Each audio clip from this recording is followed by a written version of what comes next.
ഓരോ അനുഭവങ്ങളിലും ദൈവത്തിന് എന്തെങ്കിലും കാരണങ്ങളുണ്ടാകും.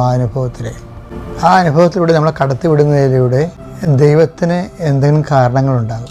ആ കാരണം ദൈവികമായ കാരണങ്ങളാണെന്ന് പറഞ്ഞുകൊണ്ട് നമ്മൾ ദൈവത്തിന് സമർപ്പിച്ച് കഴിയുമ്പോൾ ആ വിഷയത്തെക്കുറിച്ചുള്ള ഭയം കുറഞ്ഞു വരും. പ്രിയമേ, നീ ഭയപ്പെടേണ്ട എന്ന് വെച്ച് കഴിഞ്ഞാൽ ദൈവമാണ് അവളോട് ഭയപ്പെടേണ്ടെന്ന് പറഞ്ഞിരിക്കുന്ന കാര്യം.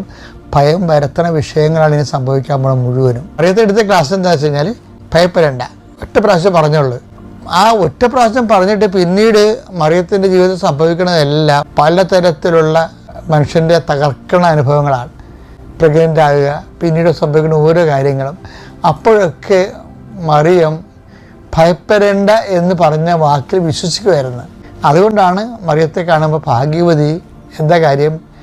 കർത്താവ് നിന്നോട് ഭയപ്പെടേണ്ടെന്ന് പറഞ്ഞില്ലേ, അതിൽ നീ വിശ്വസിച്ചില്ലേ. അതാണ് എലിസബത്ത്, പരിശുദ്ധാത്മാവ് എലിസബത്തിലൂടെ പറയുന്നത്.